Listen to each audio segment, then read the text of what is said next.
All right, we ready to go? I can do. Yeah, I'm ready. Okay. Space, the final frontier.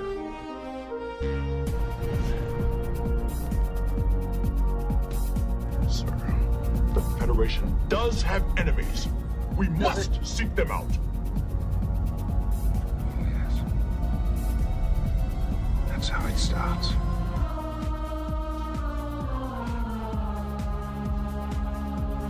If we're all here, where's Sue? Captain Sue. They're all in England right now. Yeah, that's but we right. can only look forward. Warning, warning. Redcast. We There you have go. to be towards Final them. frontier. It Nice. It tried to play both of them on top of one another. Look at that smooth transition out. That's That so, wasn't smooth at all. like butter. I hit both buttons at the same time, and what's it do? It starts to play the intro over the top of itself as it keeps going. This is because we said that everything was fine. That's right. So as soon as Yeah. we said that, Yeah. forget it. Forget Yeah. it. We were cursed. Yep, it's all So- cursed. Yeah. Speaking of curses, how was your week? No, I'm kidding. Yeah, exactly. I spent the entire week in Wichita, Kansas, the hotbed of fun and activities. Not really. We had a trade show there for the company, right. machine tool trade show. So Yeah. had to set up 4 machines, had to demo 4 machines, had to tear down those 4 machines after 10-hour days of selling on the floor and doing demos for people as they walked through. It was a packed show. Tuesday was lighter than normal on a Tuesday, but it was like I 1 imagine to there's 7. not a lot of booth babes at those kinds of shows. Not anymore. There used to be tons like Oh, that. really? Oh, yeah. That used to be the thing back in the day, that there would Yeah. be booth babes. Yeah. And that's kind of gone by the wayside in the last 20 years. But, yeah, in the 70s and the 80s and the 90s, oh, yeah, it was common to have bikini. Wow. Well, if you go down to the big machine tool trade show in Mexico City, they still do that. And they fly in like Miss Guatemala and Oh, Miss Russia from all the pageants and all that. They fly them Yeah. in and pay them to be there in those booths for that week in bikinis and the whole 9 yards. It's pretty A few years back, I went to a convention for like startup companies, yeah. and one of the booths there did this really cool thing because it was in Vegas, so they hired lookalikes from the Hangover, and you could take your pictures with them. It's great. That's cool. Yeah, That's it was a cool. smart idea. That is Yeah. smart. They keep saying that the big trade show, IMTS, it's in Chicago every even year. It's in Chicago, so it'll be there 2020 in September next year. They keep saying they want to move that to Vegas, and that would be cool, but also a total freaking disaster. Oh yeah, So, that's how it is. But Yeah. but no, this one's okay. It's pretty local show. But man, Wednesday was nuts. I mean, I got there at 8:30 in the morning. We left around 7:00 at night, and I didn't sit down once. There was barely room to walk inside the booth. I mean, it was nonstop on that Wednesday. It was pretty cool. No, right on. Pretty cool. So, Cool. but yeah, the rest of it was crap. But Yeah. those. Yeah, you've had those- a busy morning here, so Yeah. yeah. I worked all day yesterday too, so I haven't really had any time to relax yet. So Oh man. yeah, Well, I we gotta- should mention that Dan's not here with us today. That's right. I was getting ready to say that. Speaking of Yeah. work, Dan's working with family stuff. Oh, yeah, by the way, hey, welcome to TrekCast. I'm Chad Right. Waldo. That's Daniel Reyes, and Dan Lombardo's not here with us. So, No, So since he's not here, we're one Dan down. he's still here with us in spirit. Indeed. I had to listen to this song at least half a dozen times this week. Yeah, a lot of listeners are like, dude, that's stuck in my head. Knock it off. So since that one's stuck in our head, I figured we'd have a little something else we could play that might get stuck in their head. Oh. Wait, is it Fee of Dawn? Yeah. Nice. Set adrift, baby. On a metal wood. Yes. Oh man, just end the show here. This is great. We're not gonna get any better than this. No, we're not. Well, I mean, you could do Arrested Development. that was another one I was going to do with that, or Earth, Wind, and Fire. Yeah. Be some spin doctors. So, how many? I'm gonna hear this first chorus because it's so good. It's really a good song. It's so good. Yeah. I was playing this song over and over in our booth at the show. I can't wait for Dan to hear this show. It's like, what the hell did you guys do? Plastic plants. There it is. Yep. I gotta stop it. Yeah. God, rest in peace, PM Dawn. I know. You know, there's no actual original track of theirs in iTunes. Really? It's not there. You can't get an original track of that song in iTunes. That had to come off of. That was YouTube. Yeah. Because it's not in iTunes. It's all remixes and different people doing covers of it, and it sounds like crap. It's just horrible. Yeah, I tried to find a whole bunch of different original ones. CD somewhere. Ooh, there you go. Yeah, I think I do. There you go. So, I used to be a DJ. I have boxes and boxes and boxes of CDs. Wow, Mr. DJ, I did not know that. That's a new Shalom. one. Yeah. Shalom. It's back when I was a fake Jew. Not even kidding. We'll talk about that some other day. I was gonna say, As a Mexican Jew, it was great. Holy crap!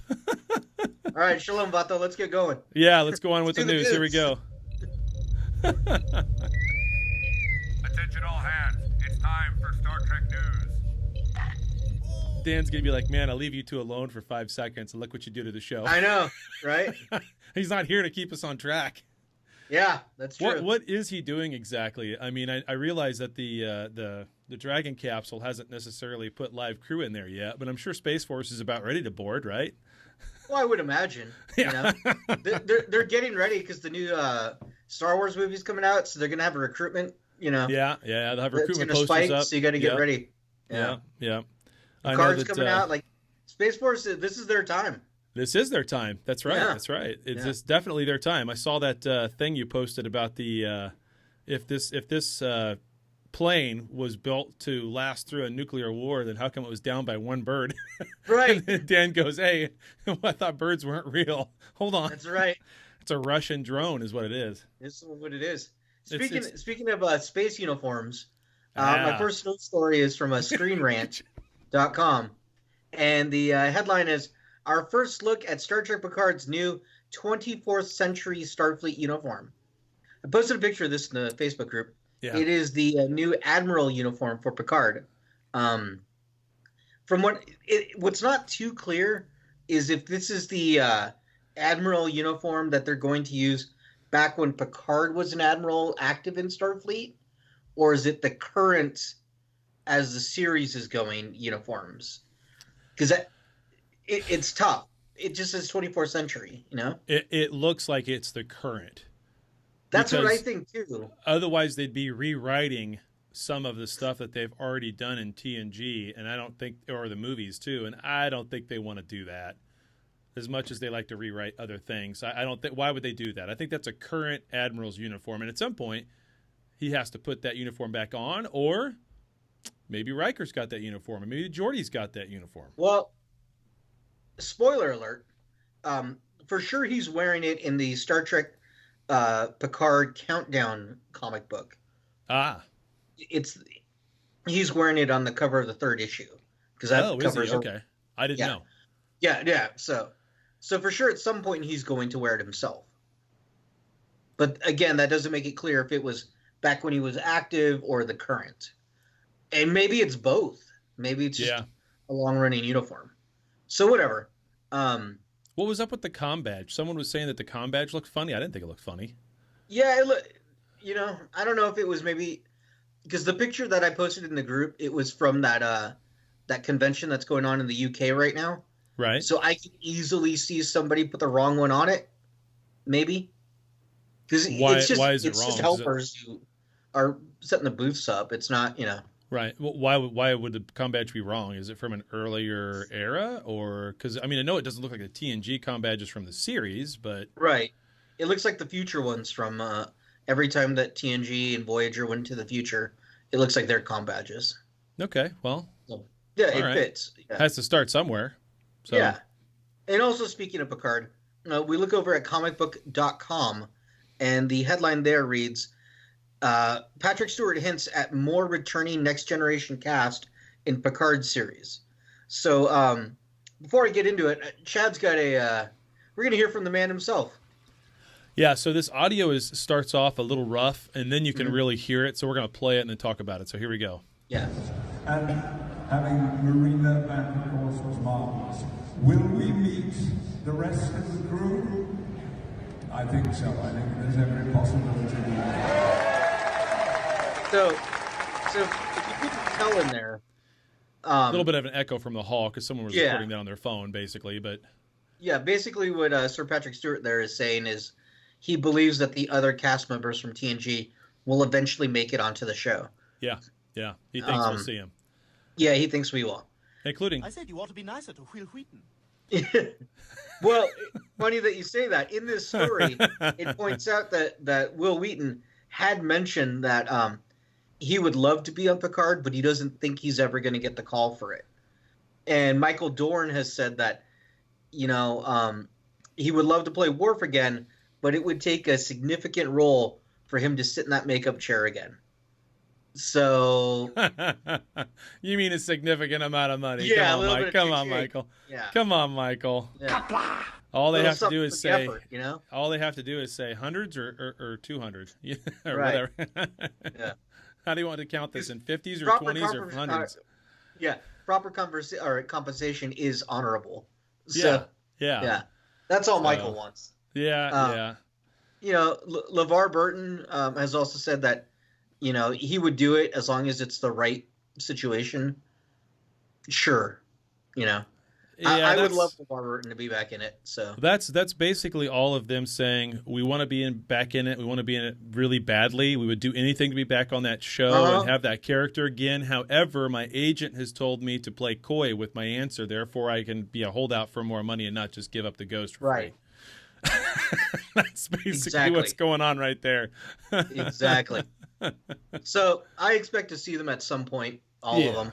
Well, why wouldn't you? We've talked about this at length the last 4 months now since the first couple of glances at what this show would look like came out back at San Diego Comic-Con back in May? It was May. Yeah. So May or June, somewhere over the summer. Anyway, I have no concept of time, so if you haven't figured that out yet, it's really difficult for me. I mean, I know what time, as far as like minutes and seconds and how long it takes to make something, I can figure that out. But when it talks to last week or last month, it's all yesterday to me. So. It's all whatever, yeah. Yeah. So my next news story comes from StarTrek.com, and the headline is, Titan Books announce Catherine Janeway autobiography. So looks like they are going to be releasing the autobiography of Catherine Janeway. So this is a book basically written as that character, telling her story of how she traveled through the Delta Quadrant and bringing her crew together and all that stuff. So it's all in character, which is pretty neat. Yeah, or that as is we neat. say in pro wrestling, in kayfabe. Warning, warning. Yeah. Nerd alert. Nerd alert. Yeah. I don't know what you mean by that. I also don't know any of the characters you got or actors or WWE wrestler names you were putting out there in the post you made yesterday. I have no idea. I know Hulk Hogan, and that's about it. Yeah. I know The Rock. I mean, Randy Savage, I guess, but that's about as far as I go. And they're also going to come out with a... Huh? Randy Savage was a wrestler, right? Oh, yeah. And pro baseball player. He was. Macho Man was. I don't even know that. Nerd alert. Nerd alert. Yeah. You're welcome. Yeah. So the Janeway book is expected to come out July 14th, 2020. So, get ready for that. Cool. Yeah. And our last news story comes from space.com. And the headline reads, "What's this best Star Trek movie and why is it Galaxy Quest?" A new documentary has the answer. I posted the trailer for this in the group, but there's a new documentary coming out called Never Surrender. Yeah. The documentary has actually already had its premiere at the New York City Comic-Con earlier this month in October, but it's going to be released nationwide in one of those Fathom events, same way they did the DS9 documentary, and that's going to be coming out on November 26th. So just after Thanksgiving, you can go and watch your Galaxy Quest documentary.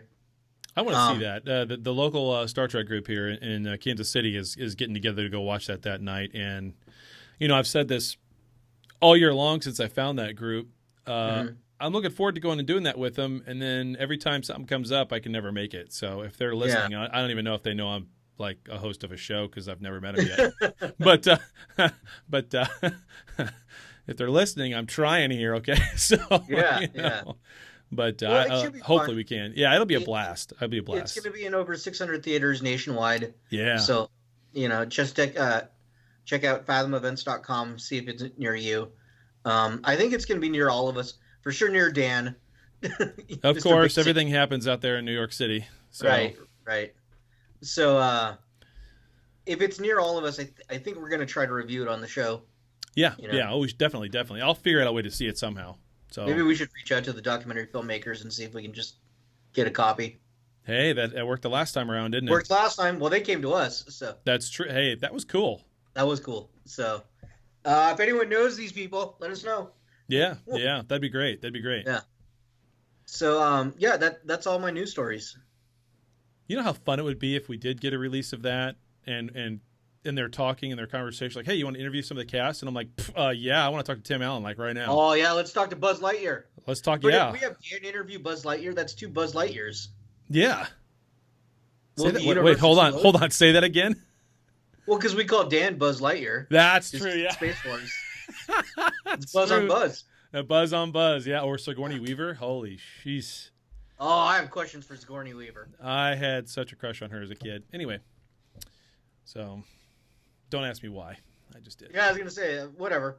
Yeah. That's your call. You're like, huh? Yeah. What the? Yeah. All right. Kelly Kapowski. Saved by the Bell.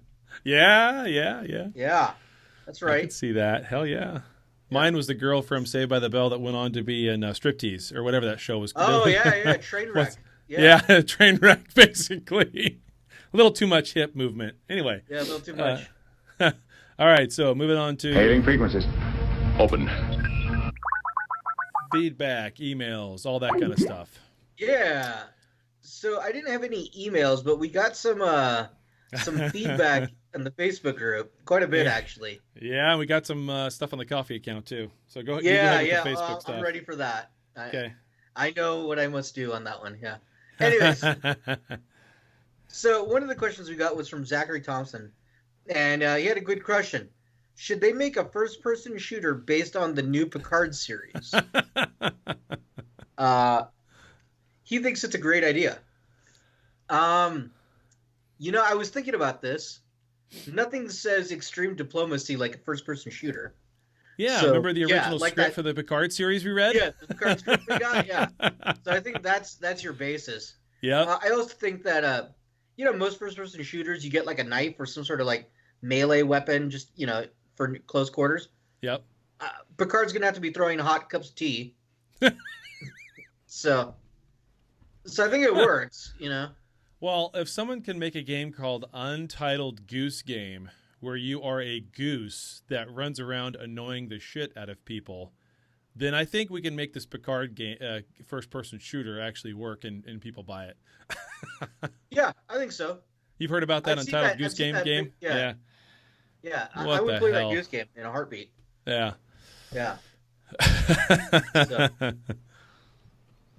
I also asked to include people's favorite pro wrestling superstar in Starfleet and their rank and position.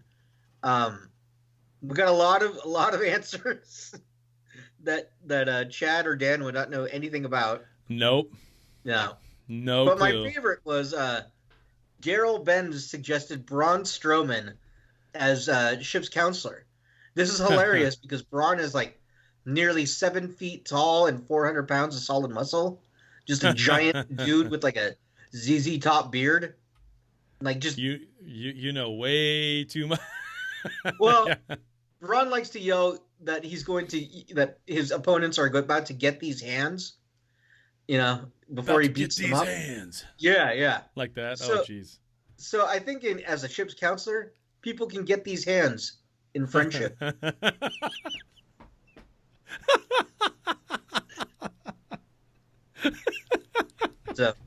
That image you just get these hands in friendship. Yeah. So that's I good. guarantee Daryl is laughing his ass off at that one. I So. bet he is. Yeah. He is. Yeah. All right. Well, that's all the feedback I've got.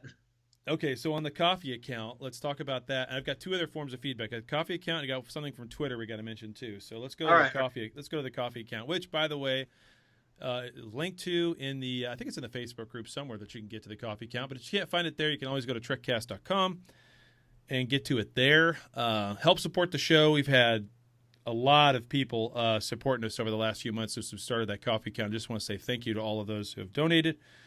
And now I get to go through and read all of our recent donations, and there's been a lot of them. So somebody, yet again, we have this anonymous donor who's calling himself somebody. Mm-hmm. He says, great show. Thanks for keeping us all Trekkies entertained. Admit it, Enterprise has the best theme. I mean, he's not wrong. No, I wish I had that. Of all the things I have queued up, I don't have that on my soundboard. That's coming next episode. Nobody likes Brian Adams. Oh, I tell you what. Then we had another donation from Commander Felton. Commander is a monthly guy who keeps going in. It's awesome. Appreciate that, Commander. Yeah. Then, of course, there's always the reliable Mike Medina, whose original post into the coffee account was insert dick pic here. I'll never forget that. He says, I would like to hear Daniel, and he doesn't know how to spell your name, by the way. No, it looks like denial. I would like to hear Daniel recite the outro sonata to the Monowar songs of Odin, and he gives you a link. Start at the 4:45 mark. So, Daniel, are you ready for that? Yeah. So I went and found the lyrics, text out. So I've got them. I originally was going to try to do this in my Tony Montana voice. Oh. And it was really bad. Oh, I want to hear it. Warning. I want to hear it. Nerd alert. Okay. Nerd alert. If it's bad, it's good. Oh, it's really bad. Oh, good. Okay, great. Okay. Excuse me. All right. Onward to battle, okay? Into the heart of battle. You're gonna fight the sons of Odin. Outnumbered many times, and still they fought on. Blood poured from their wounds, deep into the earth. Vultures waited for their broken skulls, man. That were once bodies, and Odin would choose the day and where they would enter Valhalla. Okay? See, I can't keep it up. And in the hour of their need, he sent forth into them berserker rage. Now gods and men, they rose up from the ground, screaming like wild animals. Such is the gift of absolute power. No blade or weapon could harm them. They killed men and horses alike, and all who stood before them died that day. Hail, gods of war. Very nice. Nice. Very nice. Definitely going on the Valentine's Day cards. Yeah, yeah. All right, and so our last donation comes from Taryn, T-E-R-E-N. Oh, that's all you. I don't think he's ever donated before, so it's his first time donation, and what he ended up doing. Before. Has he? Okay, so I'm just forgetting it. Sorry. I don't know if he donated 3 times or what, but he's got 3 separate comments on here. So it looks like he bought 3 coffees, like one of each for us is what he did. So, okay, cool. Bought it 3 times, yeah. And this is going to be my best attempt to repeat this. Good luck. And sing it as fast as I can, right? Because when you do this, you have to kind of do it fast. I'm going to trip up. So, oh my goodness. I am the very model of a modern major general. I have information, vegetable, animal, and mineral. I know of kings of England, and I quote the fights historical, from Marathon to Waterloo in order categorical. I'm very well acquainted, too, with matters in mathematical. I understand equations both simple and quadratical. About binomial theory, I am teaming with a lot of news, with many cheerful facts about the square of hypotenuse. I'm very good at integral and differential calculus. I know the scientific names of beings and animalculous. In short, Nice. matters, vegetable, animal, and mineral. I am the very model of a modern major general. I am the very model of a modern major general. Resistance was futile. LOL. Keep up the great work. Oh boy. You have to read that one fast because it doesn't sound good if you just do it like in a slow cadence. Yeah, And not of at course, all. I can't sing it the way that we've heard it sang before, but anyway, did Data sing that at one point? I know he did. Yeah, I didn't thought he? it was Data. Yeah, it was Data. So he, of course, can go up and down, and he's I can't do that. A professional actor. He's a professional actor. I am but your mere humble host out of Kansas City, Missouri. Indeed. But anyway, very good. I appreciate all that. That's awesome. Keep us on our toes, everybody. Anytime you donate, you're able to go and make us dance, sing, twirl, or whatever you want. And, of course, we have our first little bit of, special content for supporters of the show that's up there now. I'm eagerly awaiting the cleanup work by the AI algorithms that Jason Palmera is putting together for us, so we can have that second interview up there, which hopefully sounds decent enough to listen to, like that first one. So if somebody's donated, they would get access to that special content. So Yep. Yeah. And I have my recording done, and I'm doing the editing on it for my review of the Enterprise War, the book. That'll go up there on the Coffee account as well. So we'll see that sometime next week. I don't think I'll have time to finish it up today, which means it'll push back into next week because I'm going to be on the road again. But yeah, right after the Halloween break, over the weekend next weekend, you'll see it. It'll be up. And then we have one more little bit of feedback. It was one of the last episodes, episode 216. We asked, did anyone enjoy Wesley on TNG? It was kind of a offhand comment or joke. And this goes well with what we're going to be talking about today anyway. But he says yes. By night, this is from Rob Pollock on Twitter. Okay. His handle, whatever you call it, is at D21Beast, if you want to follow him. He says, yes, by 1991, 7-year-old me was fully on board the TNG train, thanks in no small part to Wesley. As a kid, I looked up to him and couldn't wait to see if he'd appear on that week's new episode or rerun. Cool. Yeah, of course he enjoyed Wesley. And, we give Wesley Crusher's character kind of a hard knock every once in a while. Well, he's Robin. Yeah. So, I mean, I think we've even said several times in the past that, and thanks for the feedback, by the way, Rob. I think we've said several times in the past that, he's one of those characters that if you took him completely out of TNG, it wouldn't really impact that much overall. Well, so when I say that he's Robin, when they added Robin into Batman, the whole point was that little kids could see themselves as Robin having the adventures with Batman. So same thing, Wesley is so that kids could see themselves on the starship, Yep. So, yep. Yeah, he's Robin. Yep. All right, that is it for feedback, emails. Oh, we did get an email from someone on the Chad is wrong side of things. So, if you want to send me specifically an email about how wrong I am about something, that's where you send it, chadiswrong@gmail.com. But it's from Katie Higgins. So, Katie, if you're listening to this, I don't know what language that is you typed up in your email, but it won't go through Google Translate. I can't figure it out. So it looks like Jaggar Nagot Mikrik Brakenstein Oxvik. I mean, it might be German, I thought, is what it looked like, but I don't know what that is. I wonder if it's just spam.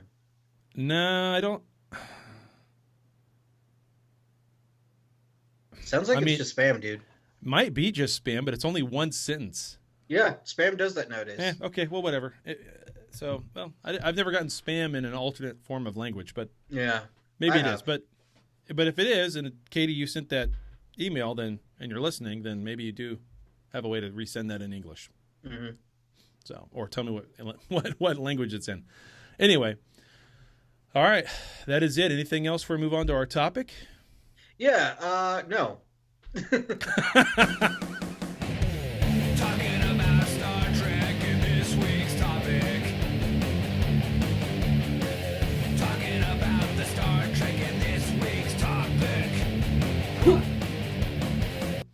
All right. So our topic today, we are reviewing from season 5 of TNG, The First Duty. The reason we're doing this is we knew that Dan wasn't going to be here, so we asked him to pick out an episode for us to watch so we could review it. So this is Dan's pick, and we're taking a look at it. It's a good episode, really. There's a lot going on in this episode. There really is. If you kind of break it down and look at all the different things that are happening, there's a lot going on. Of course, this is our introduction to Nick Locarno, who we refer to on this show quite a bit. AKA Tom Paris. It's Tom Paris. This is Tom Paris's backstory. So I've got the Wikipedia up, so I've got some information about the show. Sure, go for it. This is the let's see, where is this is the 119th episode of TNG, and it originally aired on March 30th, 1992. So that'll make you feel old. How old were you then? 92. I was probably a freshman in high school. I was 11. Yeah. Let's see, 92. So that would have been 12, 15. Yeah. So I was a sophomore, actually, in high school. There you go. Yeah. So, yeah. Graduated in 95, but whatever. Okay. So I do recall watching this when it came out. Oh, did you? I do recall watching it the day it came out. I watched it live. This is one of the few times in late TNG that I actually watched something live. And I recall watching this thinking, holy crap, Will Wheaton's going to die in this episode. He died in this episode. That's how they open it up. Right. And I remember that. And even at the time, I was kind of like, it's Wesley. He's kind of annoying. But I was like, they can't kill Wesley. No way. Like, what? No way. And that's what I really thought they were doing. They were going to set it up to he was off the show because he hadn't been on a whole lot up to that point. Well, we should say what the premise of the show is. Yeah. Essentially, there's an accident at Starfleet Academy. Now, Wesley is part of this special flight team called Nova Squadron. And they were trying to do a maneuver, and one of the cadets was killed. And so they're investigating what happened and what went down. Fun fact, this episode was written by Ronald D. Moore. So that's kind of cool. It was the 19th episode of the 5th season, so kind of deep in. Another cool thing about this, one of the minor characters in this episode, Cedo Jaxa, would later go on into Lower Decks. Yeah, that's what I noticed that when I was watching this again. I was like, oh, that's her. Yeah. They make her look Bajoran, but then they change things a little bit to where, like, if you look at her bridge on her nose, you know, It's you different. could call her Bajoran, but then again, they do a little something up above the eyebrows too, so that she's not. Maybe she's Bajoran. Period. Yeah. A But little it's early cool. to have a Bajoran in the going through Starfleet, though, isn't it? Back then, I guess. I mean, they were part of it. Because you had Well, they Ensign weren't- Rowan. She was Bajoran. True, yeah, and she comes in this. Is it this season or she I comes think in? so. She comes in this season too. Yeah, Yeah. yeah. So Bajor is not part of the Federation. Never becomes part of the Federation, as far as we know. But yet somehow they've got people in Starfleet. I guess it really doesn't matter. I mean, you could be Bajoran and live on some other planet that's not, in Bajor's space, so to speak. It could be on some other planet with 50 other different species of people that live on that planet that are all part of the Federation. So it doesn't really matter, but interesting anyway. Okay, keep going. Yeah. So let's see. So one of the crew members, Joshua Albert, is killed, and basically what happens is Tom Paris, aka Nick Locarno, tells the Nova Squad that get in line with our version of the truth, and no one will get in trouble. Even though basically what they did is they did an illegal maneuver, which caused the accident. Yeah. So basically, Wesley is responsible for manslaughter, and part of it. Yeah, pretty much. Yeah. Yeah.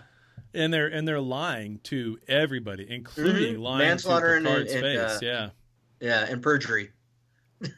I love that scene where it's almost towards the end where he's in Picard's ready room on the Enterprise, and Wesley's trying to defend himself by like, no, I didn't lie. And Picard just can't believe what he's hearing. He's like, oh, you lied by omission. Like, what's going on, and you're withholding evidence. You're withholding the truth. He gets all pissed, and that's when he lays out what the first duty is.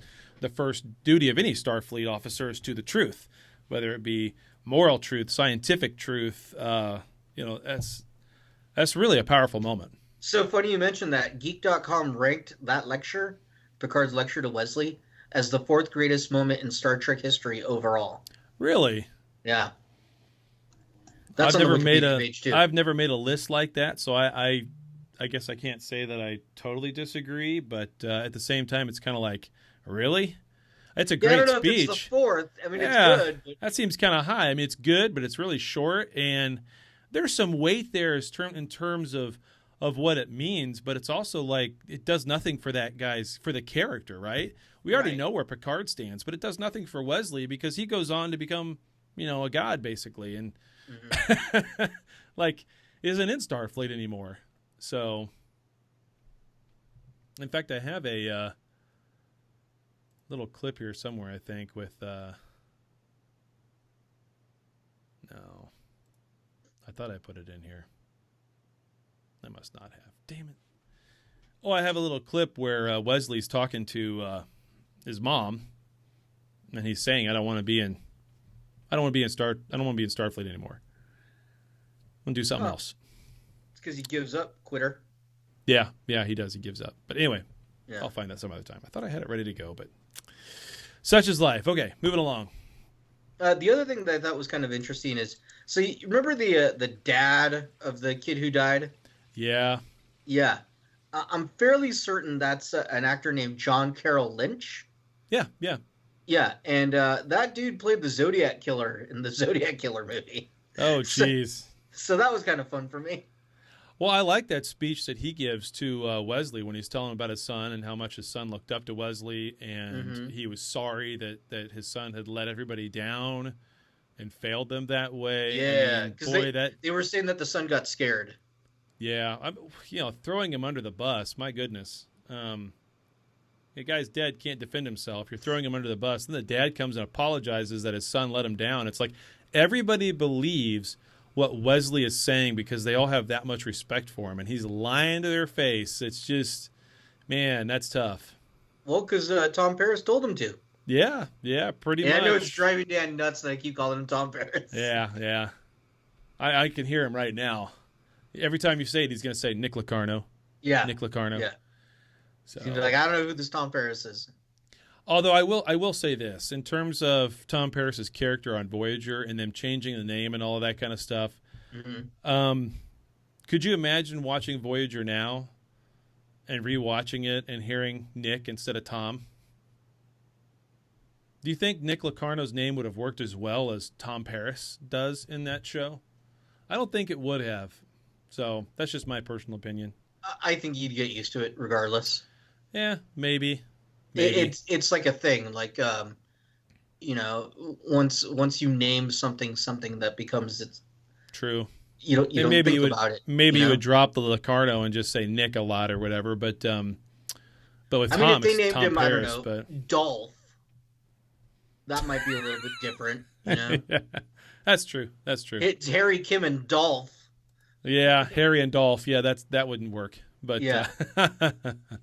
I guess you're right on that point.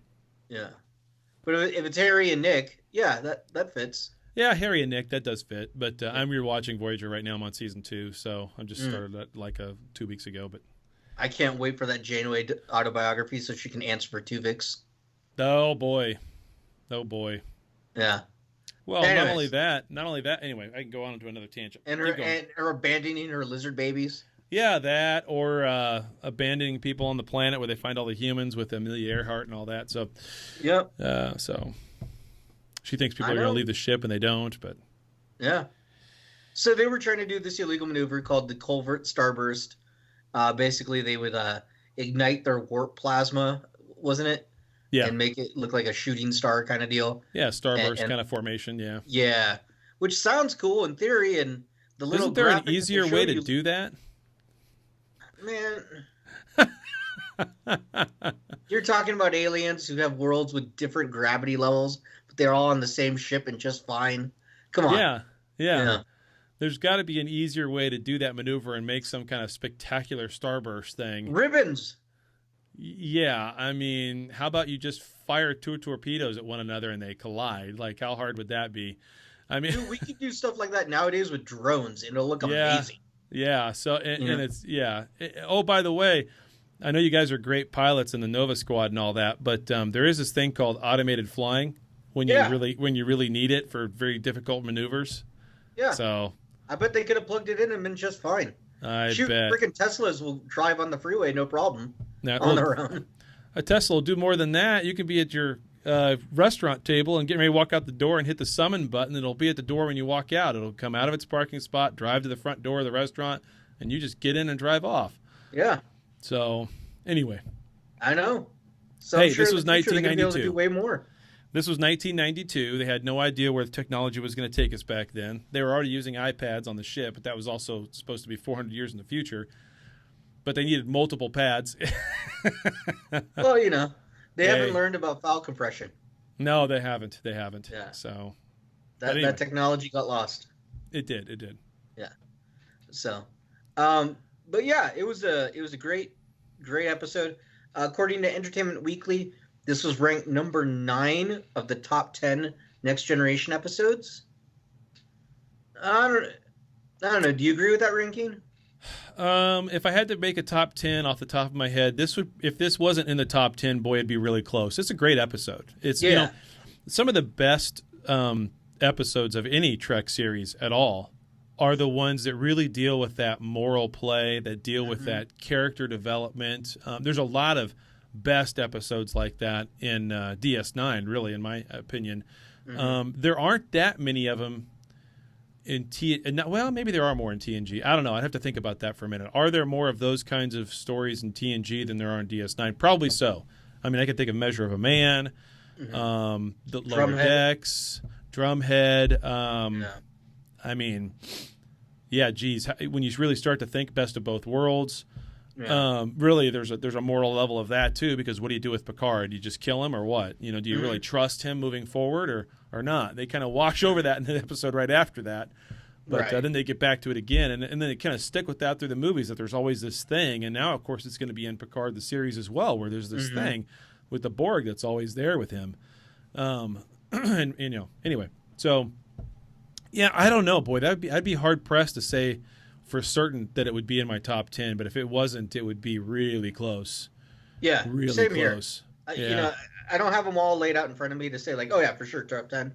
But, yeah, really close. Really, really close. It's really hard to rank episodes of Trek, period. One, there's so many of them. Right. There's so many of them. It's really tough. I mean, man, how much time would that really take to sit and figure out what your top 10 was? I mean, just on a logical standpoint, if you were going to sit there and do it, how long do you think that would take you? It'd probably take me a couple of weeks, hours on end each day to make sure I did it and got it right, because, I don't know. That'd be tough. And then it would be like for which series? And then... Yeah, would you do it for would you do it for specific series, or would you do it for all the series? I could say this for sure, without even any thought whatsoever. There's not a single episode of Discovery so far that would make it in my top 25. There might be one for me. Which one would that be? The one where they go to that planet from World War III. Oh, yeah. That one was kind of cool. It was cool, yeah, but that wouldn't be in my top 25. The Harry Mudd one with the time loop. Yeah, that was all right. Kolber, that was okay. Still, though, I just can't. And maybe rewatching that so many times over the next decade from now, like I have with everything else, will make me change my mind a little bit on that. But yeah. Would any of the Enterprise series shows be in my top 25? I don't know, man. I'm a sucker for A Night in Sickbay, and I know people hate it. Yeah. And I get why people hate it, but yeah, that wouldn't be. It was an okay episode. I knock it, but it was okay. It was better than half the Discovery's episodes. I'll say that. I just love the idea that they're chasing a bat in a starship. Yeah. Well, Phlox's character is kind of unique. He's really unique amongst all the other doctors that we've seen so far, because he's kind of a homeopathic doctor. Yeah. And maybe that does go by the wayside later on in Federation history. But at the same time, Phlox makes a case for that really needing to continue to always be a thing. Mm-hmm. Just like nowadays, you want to Phlox save the is the guy at rainforest. Whole Why? Foods Because with, there's like, a lot of medical advances in the rainforest, right? So Yeah. I mean, yeah. Yeah. Okay, back on Back on this. Yeah. back on the show. So yeah, I don't know where I'd rank it. I do like this little interchange that Picard has with Boothby at one point. Let me see if we can hear it for a second. I think I ever told you how much I appreciate. There's nothing to tell. Oh yes, there is. I want to know more there about is. this. So, I just according to wanted Wikipedia, this is the first time we see Boothby. He's been talked about, but this is the first time we actually see This him. is the first time we see him. Yeah. But it's And what he he would says. make 3 appearances. Yep, it's what he says right here that's interesting. Picard I was does. here. Look, you know as well as I do, I would never have graduated if you... You made a mistake. There isn't a man among us who hasn't been young enough to make one. Okay, so this is Yeah. interesting that this comes up because at this point, up to this point, I mean, you've heard about his bar fights, you've heard about some things here and there, but what are they alluding to right there? I don't think they ever cover that, do they? They allude to something he did that would have gotten him kicked out if not for Boothby, but I don't know what that is. Yeah, they never like straight up say it. I'm gonna guess it is the bar fight when he loses his heart. And that's kind of a big deal. It is a big deal. Yeah. It is a big deal, but I don't know. Because he got hurt while wearing his uniform and all that too. So. Yeah, and then of course, you've got this conundrum for Picard between, well, he did something stupid that almost got him kicked out, and Boothby saved his butt, and now Wesley's about ready to do something stupid that's going to get him kicked out, and Picard's trying to save his butt. But at the same time, at the end of this whole thing, they're about ready to walk out the door scot-free. Yeah. So, well, Tom Paris knows what's up. Yeah, and He knows how to lie. Yeah, and Picard knows what's up too. And Picard could say, "Nah, hold on, I don't think so. We know exactly what happened here," and he could get all 4 of them basically kicked out. But he doesn't. And even when they're about ready to all walk out, dismissed, and all that, Wesley stands up, and finally admits to it, and cops to their true story. So it's interesting because at that moment, you could have taken that both ways. Is Picard about ready to stand up and say something, or does Wesley stand up and say something? And I'm glad they chose to go with that route where Wesley stands up and says something instead of Picard about to say something or about to stand up and then Wesley jumping in front of him. You know what I'm saying? Well, yeah. Well, you needed Wesley to grow as a person. You do. That's just character development. Yeah. So. But, they could have taken that either way. Yeah. I thought it was cool. It's a great episode. It's a lot of I wouldn't say it's a fun episode, but it's very intriguing. Yeah, because for the first, I remember like I said, when I first watched this way back when it aired, that first few minutes, you think Wesley's dead or going to die or whatever, because Crusher's taking it. Dr. Crusher's taking it so seriously, and she looks so shaken by it, and so does Picard at first. I think this is one of her best acting. Yeah. Because she looks really rattled when they're talking. She does. Yeah. She does. Yeah. It's like she doesn't know what to say. She's stammering for her words a little bit. She does a great. Gates McFadden does an awesome job. Like she's so focused on scenario. Here's the medical stuff they need to do for Wesley to make sure he's okay. Yep. Like she's just defaulting to her training. Right.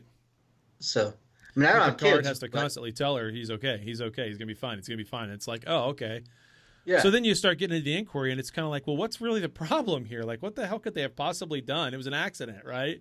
Right. So, no, it's a well written episode. It's a little slow at times. A little bit, but that's okay. It's for that kind of story, It's Yeah, going it's to be drama. slow. Yeah, exactly. It's straight up drama. There's really nothing. I thought that was kind of funny when we were watching this. That Wesley's room at Starfleet headquarters there has an actual door with a handle. Yeah. When have we seen a door with a handle anywhere? Hey man, dorms are old. I know, but it's just hysterical to see that, Someone beeps, you can hear it beep just like it would be a regular, on the ship with the automatic doors and all that. But he goes over, just opens the door with the handle. Dude, it's kind of funny. I mean, the trailer for Picard, they're using umbrellas. Yeah. You know, you'd think they have some sort of like personal force field or something. Yeah. Yeah. Well, you know they do. They do. But they're just not using them. They're just using umbrellas to be, cheaper on the budget. Maybe, I don't know.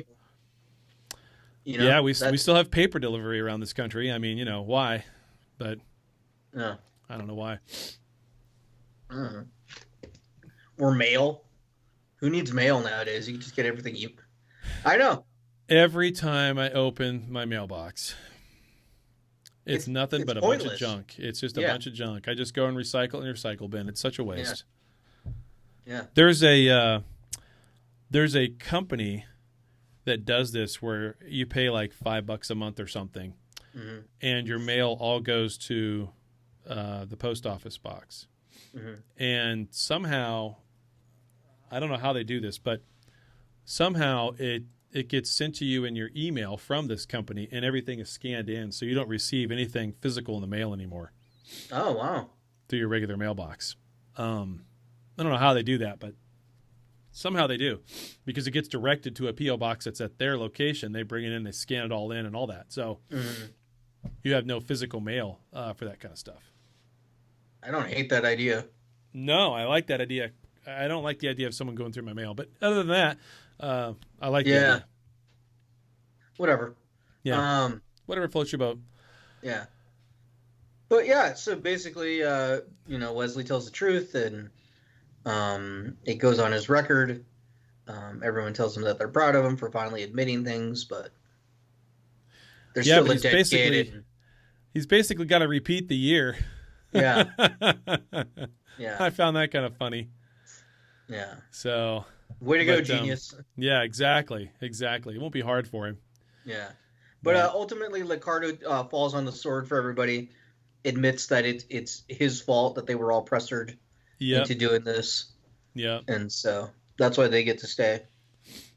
And now, remind me when we see Tom Paris and Catherine Janeway is picking him up to be on Voyager, he's in prison basically for what again? I forget. I just watched that episode like a month ago, but I forget. I don't even remember. Was it because of some piloting error? Did they actually carry that over to that timeline at that same time, or was it something else? I think it was something else. Yeah, it sounds like it was something else. Anyway, okay. Because he gets through and graduates.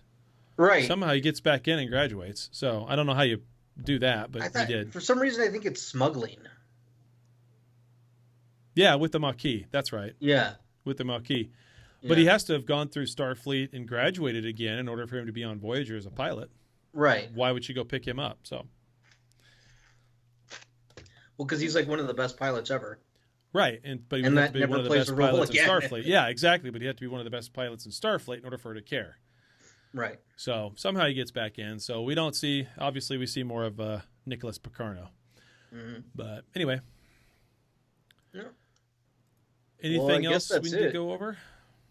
No, that's all I got in the Wikipedia, all the little highlights that I wanted to bring up. Yeah, and I think we hit some of the major things in this episode. You get everybody believing Will right off the bat. And I love how Picard wants to use Geordi and Data, because somehow on the Enterprise with those two, they've got more resources at their disposal than Starfleet Academy does or all of Starfleet down on Earth. I would imagine Starfleet has a bigger supercomputer than Data down on the planet, but maybe not. So they do figure it out before anybody else does. Well, they're good. They know what they're doing. They do know what they're doing. So this was also directed by Paul Lynch, who went on to direct episodes of Kung Fu: The Legend Continues and RoboCop the series. so there you go.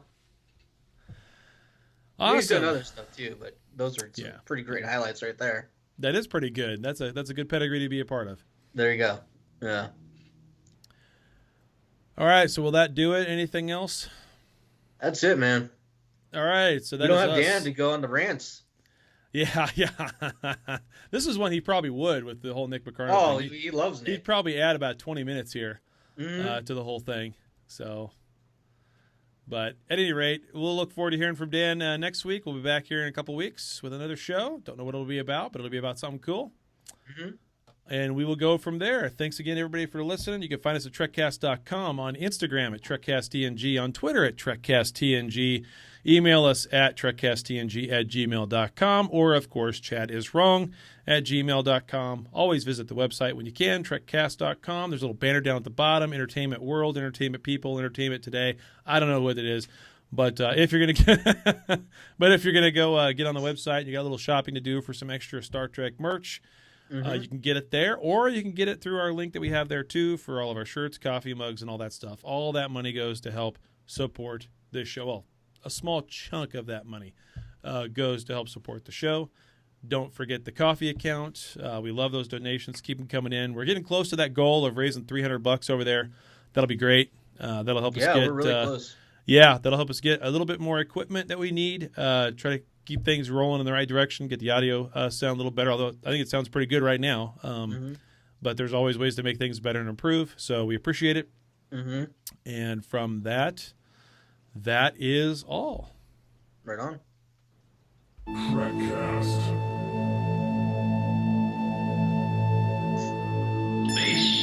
I didn't think I was going to play. These are the voyages of the starship Enterprise. Its 5-year mission: to explore strange new worlds, to seek out new life and new civilization, to boldly go where no man has gone before.